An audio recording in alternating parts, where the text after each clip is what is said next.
이 시간 함께 하나님의 말씀 봉독하도록 하겠습니다. 창세기 43장 1절에서 14절 말씀입니다.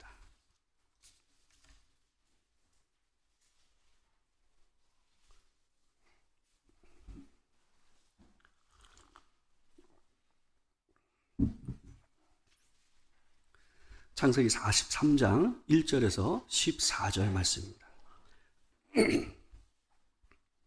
여러분하고 저와 함께 교독하도록 하겠습니다. 그 땅에 기근이 심하고 그들이 애굽에서 가져온 곡식을 다 먹으매 그 아버지가 그들에게 이르되 다시 가서 우리를 위하여 양식을 조금 사오라. 유다가 아버지에게 말하여 이르되 그 사람이 우리에게 엄히 경고하여 이르되 너희 아우가 너희와 함께 오지 아니하면 너희가 내 얼굴을 보지 못하리라 하였으니 아버지께서 우리 아우를 우리와 함께 보내시면 우리가 내려가서 아버지를 위하여 양식을 사려니와 아버지께서 만일 그를 보내지 아니하시면 우리는 내려가지 아니하리니 그 사람이 우리에게 말하기를 너희의 아우가 너희와 함께 오지 아니하면 너희가 내 얼굴을 보지 못하리라 하였음이니이다. 이스라엘이 이르되 너희가 어찌하여 너희에게 또 다른 아우가 있다고 그 사람에게 말하여 나를 괴롭게 하였느냐. 그들이 이르되 그 사람이 우리와 우리의 친족에 대하여 자세히 질문하여 이르기를 너희 아버지가 아직 살아계시느냐 너희에게 아우가 있느냐 하기로 그 묻는 말에 따라 그에게 대답한 것이니 그가 너희의 아우를 데리고 내려오라 할 줄을 우리가 어찌 알았으리이까. 유다가 그의 아버지 이스라엘에게 이르되 저 아이를 나와 함께 보내시면 우리가 곧 가리니 그러면 우리와 아버지와 우리 어린 아이들이 다 살고 죽지 아니하리이다. 내가 그를 위하여 담보가 되오리니 아버지께서 내 손에서 그를 찾으소서. 내가 만일 그를 아버지께 데려다가 아버지 앞에 두지 아니하면 내가 영원히 죄를 지리이다. 우리가 지체하지 아니하였더라면 벌써 2번 갔다 왔으리이다. 그들이 아버지 이스라엘이 그들에게 이르되 그러할진대 이렇게 하라. 너희는 이 땅의 아름다운 소산을 그릇에 담아가지고 내려가서 그 사람에게 예물로 드릴지니 곧 유황 조금과 꿀 조금과 향품과 모략과 유황나무 열매와 감복숭아이니라. 너희 손에 갑절의 돈을 가지고 너희 자루 아기에 도로 넣어져 있던 그 돈을 다시 가지고 가라. 혹 잘못이 있었을까 두렵도다. 내 아우도 데리고 떠나 다시 그 사람에게로 가라. 다 같이 읽겠습니다. 전능하신 하나님께서 그 사람 앞에서 너희에게 은혜를 베푸사 그 사람으로 너희 다른 형제와 베냐민을 돌려보내게 하시기를 원하노라. 내가 자식을 잃게 되면 이르리로다. 아멘.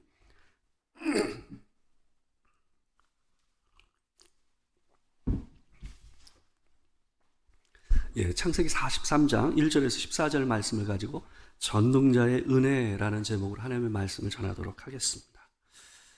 여러분 인도네시아에 셀레베스라는 섬이 있습니다. 그 섬에 있는 사람들은 생계 수단으로서 이 원숭이 사냥을 해서 그 원숭이를 내다 파는 일을 통해서 생계를 유지한다고 합니다. 근데 이 원숭이를 사냥할 때 필요한 게 소품이 굉장히 간단해요. 이 박을 재배할 때요, 이 박 앞에 부분에다가 끈을 이렇게 세게 묶어 놓게 되면 앞에 부분은 작게 자라고 뒤에 있는 데만 크게 자란다고 합니다. 우리 이 호리병처럼 이렇게 되는 거 있잖아요. 그런 모양으로 이제 자라게 된대요. 그래서 그 앞에 있는 데를 갖다가 좀 잘라내면 구멍이 날 거 아니에요. 그죠? 그럼 그 안에다가 이 원숭이가 좋아하는 쌀을 넣어 놓는다고 합니다. 그 원숭이가 잘 다니는 길목에다가 그 호리병을 갖다가 쌀이 들어가 있는 호리병을 놓게 되면 원숭이가 와서 그 쌀을 먹기 위해서 손을 집어넣는다는 거예요. 근데 손을 집어넣을 때는 어때요? 손을 펴서 이렇게 넣을 거 아니에요. 그죠? 근데 안에 자기가 원하는 그 쌀을 움켜쥐지 않겠어요? 가지고 빼내야 되니까. 그래서 움켜쥐고 주먹을 쥐고 빼내는 순간 어떨까요? 이 걸리는 거죠. 아구가 좁으니까. 그래서 그때 사람들이 가서 그 원숭이를 잡는다고 그래요. 근데요, 여러분 생각을 해보세요. 그 원숭이가 손만 펴면 돼요. 손만 펴면 뺄 수 있고 어느새 도망갈 수 있죠. 목숨을 구할 수 있단 말이에요. 근데 원숭이가 절대 이 주먹을 펴질 않는데요. 그래서 그 원숭이를 갖다가 쉽게 사람들이 잡는다라는 거예요.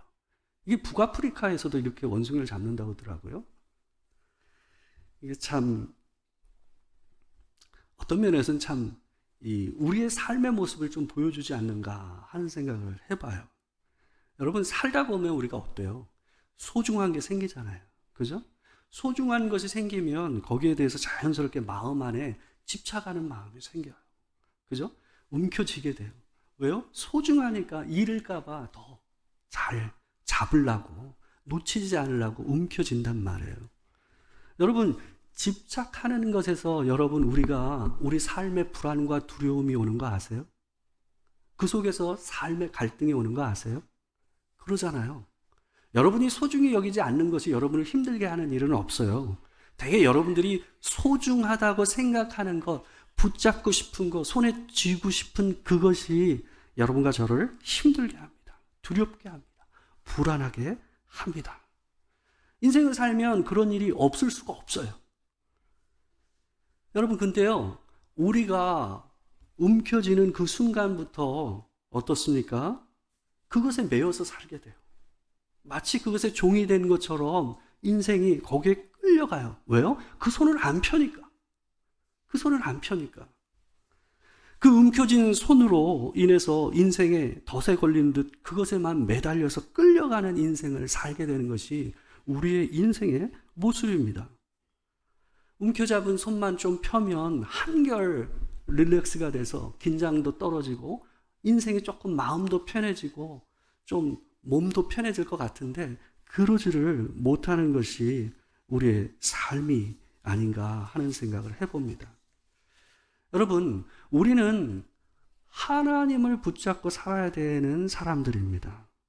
그분의 능력과 은혜를 구하며 그분의 손을 잡고 살아야 되는 인생이 우리입니다. 그런 사람들을 가르쳐서 우리는 그리스도인이라고 불러요. 오늘 우리가 찬양 때 함께 불렀던 찬양이 저한테 굉장히 참 와닿더라고요. 주의 손이라는 이 찬양에서 뭐라고 그럽니까? 하나님의 손이 우리의 흔들리는 마음을 붙잡아 준다라고 얘기하고 있잖아요. 그 메시지가 저한테 굉장히 참 와닿습니다. 여러분, 엉뚱한 것을 붙잡고 사는 순간 그것에 매여서 하나님을 찾지 못해요. 그것의 종이 되니까요. 어떤 사람들은 남편이 그런 존재예요. 어떤 사람들은 자기의 자식이 그런 존재예요. 어떤 사람들은 물질이 그런 존재예요. 또 어떤 사람들은 자기의 자리와 지위, 힘이 그런 존재로 자기 인생을 끌고 가는 인생이 있습니다. 우리가 함께 읽은 이 본문 안에 있는 야곱이라는 사람에게 있어서 이 움켜진 것은 뭐냐 하면 펴지 못하고 붙잡고 있는 손이 뭐냐 하면 라헬이었어요. 그 라헬이라는 여인을 너무나도 사랑했기 때문에 자기 인생의 온 몸을 다 바치고 시간, 돈, 모든 걸 쏟아부은 게 라헬이라는 한 여자의 삶이었어요. 근데 라헬을 잃고 나서 그 손에 움켜질 것이 없어졌잖아요. 그 다음에 움켜진 게 뭘까요? 라헬이 남겨두고 간 자식들이었어요. 처음에는 요셉이었어요. 근데 요셉을 생각지 않은 일로 인해서 어떻게 해요? 잃어버렸잖아요. 그러니까 요셉이 비워지고 나서 손에서 빠지고 난 다음에 그 다음에 진 것이 뭘까요? 그 다음에 남겨진 아들 베냐민이었어요. 하나님께서는 그 야곱의 손에 움켜진 그 베냐민이라는 존재를 갖다가 풀어내시길 원하세요. 그래야 그 사람이 하나님을 잡을 수 있기 때문에 그렇습니다. 그래서 오늘 본문 가운데 하나님께서는 야곱의 손을 큰 흉년을 통해서 그 손에 붙잡힌 베냐민을 풀어내시는 일들을 하십니다. 야곱의 가족들은 총 3번에 걸쳐서 이 흉년 때에 애굽을 방문합니다. 우리가 지난주에 첫 번째 방문에 대해서 봤어요. 그때 보게 되면 요셉이 형들을 만나고 나서 그 형들을 정탐꾼으로 몰아가잖아요. 그죠? 정탐꾼으로 몰아간 다음에 그 사람들을 어떻게 합니까? 막내 동생을 데리고 오면 내가 너의 진실함을 내가 믿어주겠다라고 얘기하잖아요.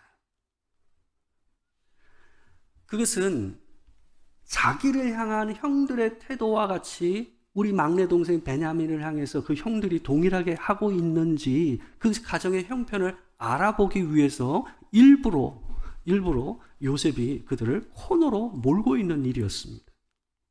결국 시므온 한 명을 감옥에 가두고 나머지 9명의 형들이 양식을 가지고 가나안으로 돌아갑니다. 근데 그들이 돌아가는 그 길목에서 소스라치게 놀라는 일이 벌어집니다. 여관에서 쉬었어요. 근데 이 짐을 싣고 가던 나귀한테도 먹을 걸 줘야 되잖아요. 그래서 양식을 담아놨던 자루를 갖다가 가끔 이렇게 단어가 생각이 안 날 때가 있어요. 자루를 갖다가 풀어가지고 그 안에 있던 곡식을 이 나귀에게 주려고 했어요. 근데 자루를 열어보니까 뭐가 있어요? 자신들이 곡식을 사기 위해서 주었던 돈이 그 안에 그대로 들어가 있는 거예요. 그러니까 이 사람들은 소스라치게 놀랄 수밖에 없었어요. 그래서 성경에서는 혼이 나간 것처럼 표현되어 있어요. 42장 28절 말씀을 보게 되면 이런 말씀이 있습니다. 우리 같이 한번 읽어보겠습니다. 자, 시작. 그가 그 형제에게 말하되 그 내 돈을 도로 넣었도다. 보라, 자루 속에 있도다. 이에 그들이 혼이 나서 떨며 서로 돌아보며 말하되 하나님이 어찌하여 이런 일을 우리에게 행하셨는가 하고, 그들은 이런 일련의 이상한 일들이 자꾸 반복되는 가운데서 결국은 이 일이 하나님으로 말미암아 그들 가운데 일어나고 있구나라고 생각할 수밖에 없었어요. 집으로 돌아와서 보니까 그 한 자루에만 그 돈이 있었던 것이 아니라 뭐요? 그 모든 자루, 양식 자루 하나하나마다 돈이 그대로 들어가 있는 것을 확인하게 돼요.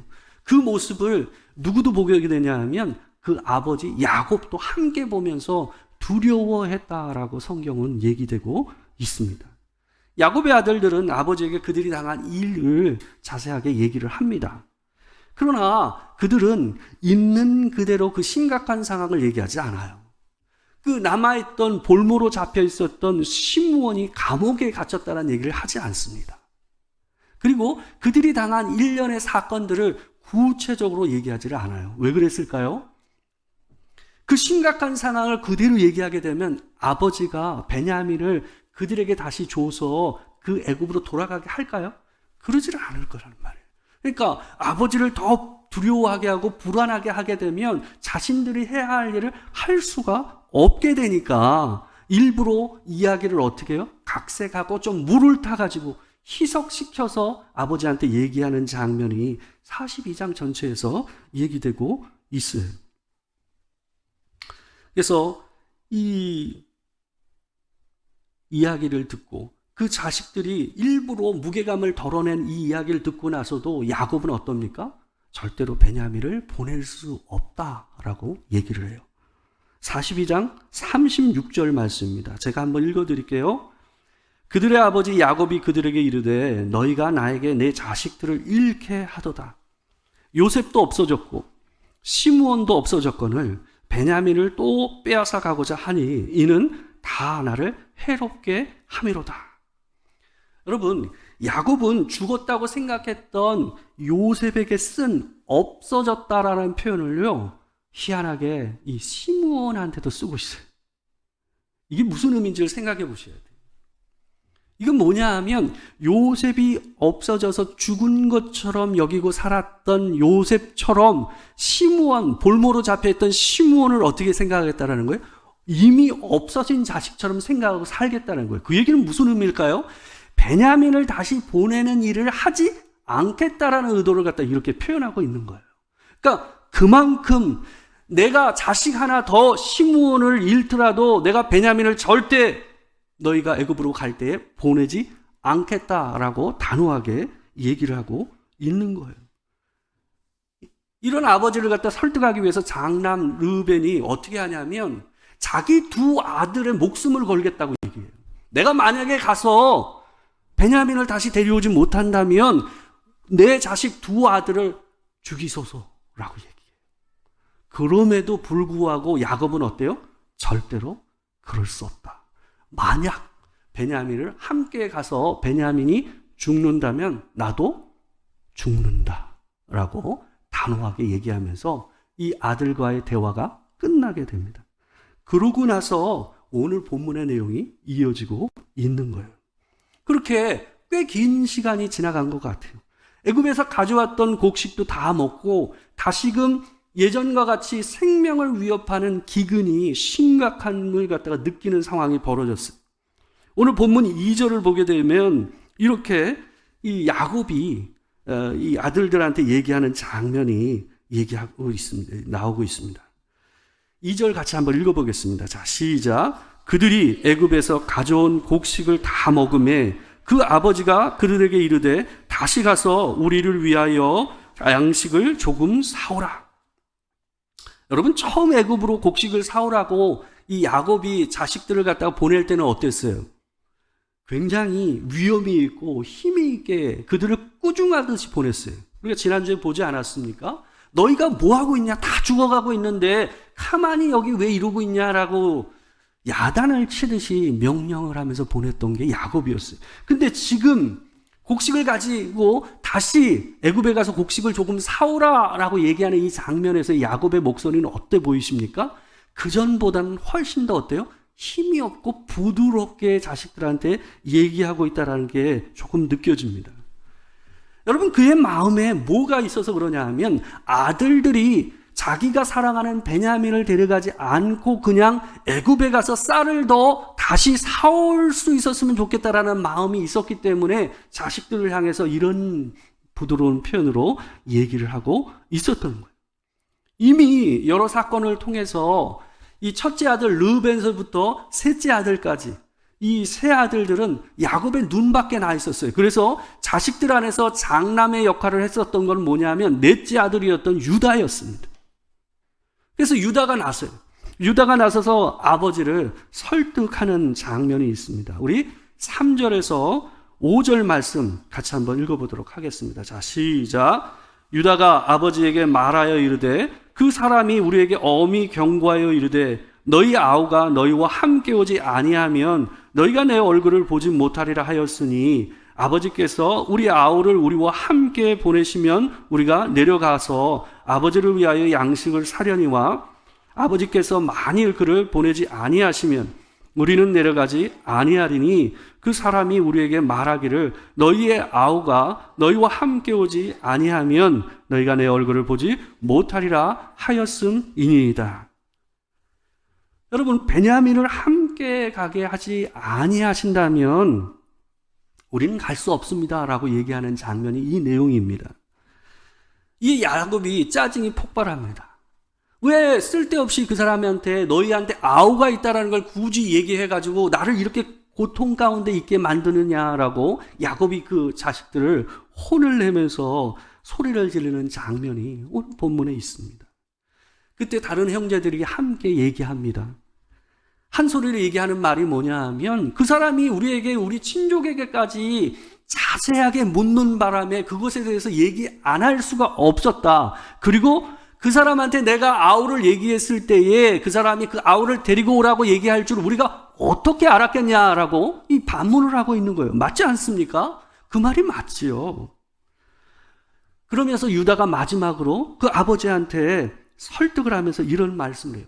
자기 목숨을 담보로 할 테니, 내 목숨을 담보로 할 테니 그 아이를 내게 주십시오. 그럼 내가 반드시 아버지 앞에 다시 데리고 오겠다라고 유다가 아버지를 갖다가 설득합니다. 그러면서 하는 말이 뭐냐 하면 아버지가 빨리 결정했다면 벌써 2번은 왔다 갔다 했을 거라고 얘기하면서 야곱을 갖다가 이 압박을 하면서 유다가 얘기를 하고 있는 거예요. 여러분, 야곱은 결국 자신의 움켜진 손을 펼 수밖에 없었어요. 상황적으로 그가 베냐민을 계속 붙잡고 있다고 하면 어떻게 돼요? 결국은 다 기근으로 인해서 다 죽을 수밖에 없기 때문에 이러나 저러나 죽는 상황이기 때문에 더 이상 야곱이 고집을 피울 수가 없었던 거예요. 그래서 베냐민을 데리고 가라고 얘기합니다. 우리 11절에서 13절 야곱이 그들을 향해서 이렇게 얘기해요. 우리 같이 한번 읽어보겠습니다. 자, 시작. 그들의 아버지 이스라엘이 그들에게 이르되 그러할진대 이렇게 하라. 너희는 이 땅의 아름다운 소산을 그릇에 담아가지고 내려가서 그 사람에게 예물로 드릴지니 곧 유황 조금과 꿀 조금과 향품과 모략과 유황나무 열매와 감복숭아이니라. 너희 손에 갑절의 돈을 가지고 너희 자로 아기에 도로 넣어져 있던 그 돈을 다시 가지고 가라. 혹 잘못이 있을까 두렵도다. 내 아우도 데리고 떠나 다시 그 사람에게로 가라.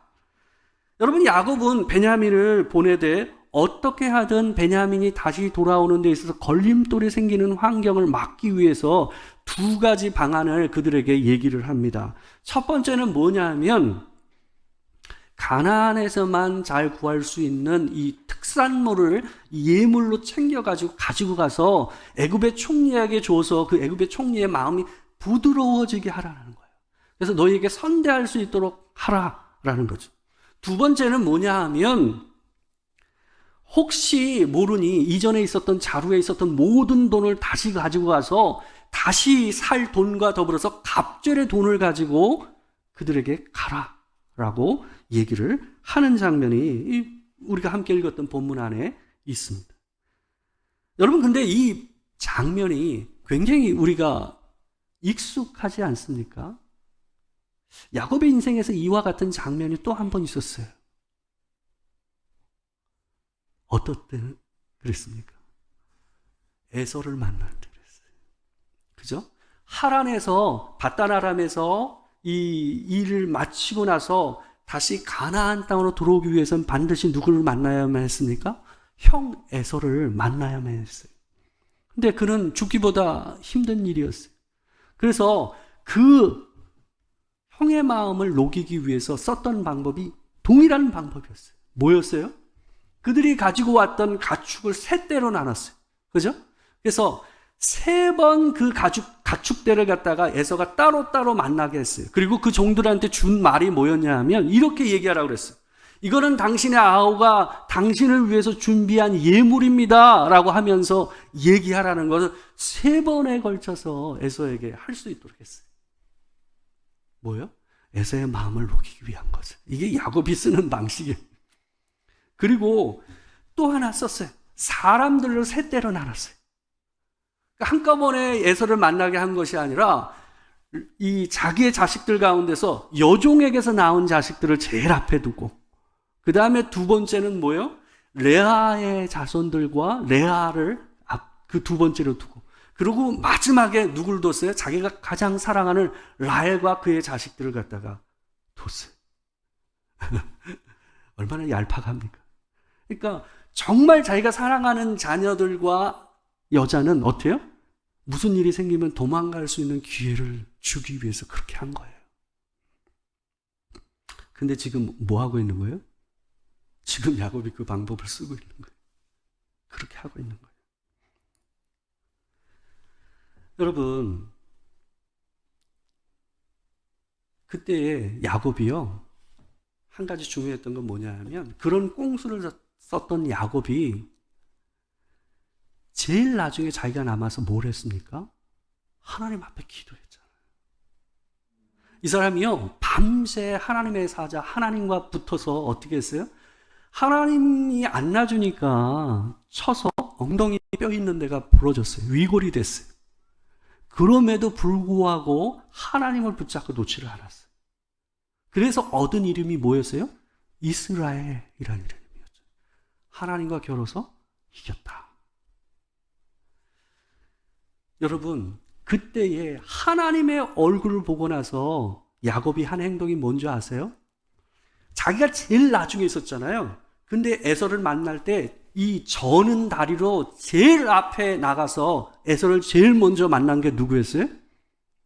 야곱이었어요. 왜 그랬을까요? 하나님을 만나고 나서 자기가 용기가 생겼어요.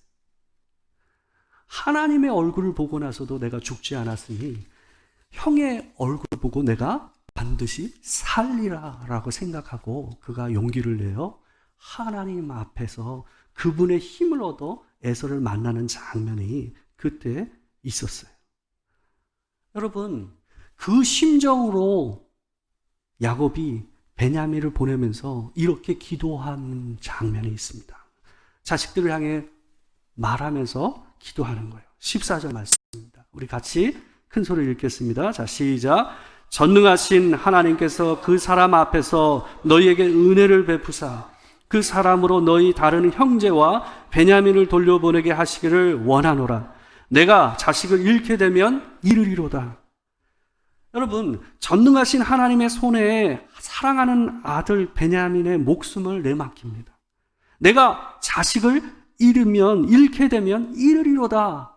죽으면 죽으리라 라는 자세로 나간다라는 거예요. 베냐민을 움켜잡은 손을 이제야 편 거예요. 그 손을 펴며 베냐민을 잃을 것만 같아서 절대로 놓지 않았던 그 손을 어때요? 놓기 시작하는 거예요. 근데 야곱이 한 말 안에 앞으로 하나님께서 어떻게 이 일을 하실지가 예언처럼 스며들어가 있어요. 암시가 되어져 있어요. 거기서 뭐라고 얘기합니까? 전능하신 하나님께서 그 사람 앞에서 너희에게 은혜를 베푸사 그 사람으로 너희 다른 형제와 베냐민을 돌려보내게 하시기를 원하노라. 여러분, 여기에 이런 표현이 있잖아요. 다른 형제와 베냐민을 돌려보내게 하시기를 원하노라. 근데 여러분, 이 말을 할 때 분명히 야곱은 누굴 생각하고 이 표현을 썼을까요? 시므온을 생각하고 얘기했을 거예요. 그죠? 근데 여러분, 성경은 일부러 이 모호한 표현, 다른 형제라는 표현 안에 뭘 암시하고 있을까요? 그가 죽은 줄로만 생각하며 잃은 아들 요셉을 하나님께서 베냐민과 함께 돌려보내실 것을 예언하는 암시로서 성경은 이렇게 시므온이 아닌 다른 형제라는 표현을 써서 성경에서 얘기하고 있습니다. 야곱이 움켜쥐고 있었던 그 손을 펴니까 그 다음부터 뭐가 돼요?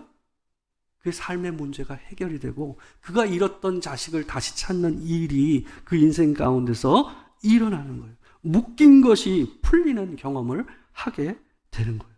여러분, 우리는 때로는 이 좁은 박의 입구에 손을 넣어서 쌀을 움켜쥔 것처럼 인생을 살 때가 있습니다. 고집스럽게 움켜쥐고 주먹진 상태로 끄집어내려고 하는 모습으로 솔직히 살 때가 있어요. 저도 그럴 때가 있거든요. 여러분, 근데 그게 내 인생을 얽어매고 있다는 것을 항상 기억하시기 바랍니다. 그 억지스럽게 빼려고 하는 그 모습 가운데서 우리는 이렇게 자주 얘기합니다. 왜 내 인생이 이렇게 잘 안 풀리지? 저도 이런 말 많이 했거든요. 여러분, 이러지도 못하고 저러지도 못할 그 순간에 여러분과 제가 외쳐야 될 말은 전능하신 하나님이여 나를 불쌍히 여겨 주시옵소서라고 하나님 앞에 외쳐야 합니다. 하나님 우리에게 은혜를 베풀어 주시옵소서. 여러분, 시편 91편 1절에서 3절 말씀을 보게 되면 하나님을 믿고 사는 우리의 인생을 이렇게 표현합니다. 91편 1절에서 3절 말씀입니다. 우리 잘 한번 되새기면서 읽겠습니다. 자, 시작. 지존자의 은밀한 곳에 거주하며 전능자의 그늘 아래에 사는 자여, 나는 여호와를 향하여 말하기를 그는 나의 피난처요 나의 요새요 내가 의뢰하는 하나님이라 하리니 이는 그가 너를 새 사냥꾼의 올무에서와 심한 전염병에서 건지실 것이미로다. 여러분, 우리를 누구라고 얘기합니까? 지존자의 은밀한 곳에 거주하며 전능자의 그늘 아래 사는 자요. 하나님께서 우리를 은밀하게 끌어안고 감싸고 있는 모습을 이렇게 표현하고 있는 거예요. 사막에 이 사람을 죽일 듯이 쏟아대는 햇빛을 가리는 그늘 하나는 생명이에요. 여러분, 제가 그 전능자의 그늘 가운데 사는 자라는 것을 늘 기억하십시오. 여러분이 붙잡은 것을 놓으세요. 그래야 하나님이 여러분의 손을 잡을 수가 있죠. 뭔가를 움켜쥐고 있을 때는 어떤 사람이라도 이 손을 잡을 수가 없어요. 여러분이 손을 풀 때에 하나님께서 그 손을 잡을 수가 있다는 걸 늘 기억하십시오. 온전히 전능하신 하나님의 이름을 부르시면서 또 한 주를 살아내시는 여러분과 제가 되길 주의 이름으로 축원합니다. 기도하겠습니다.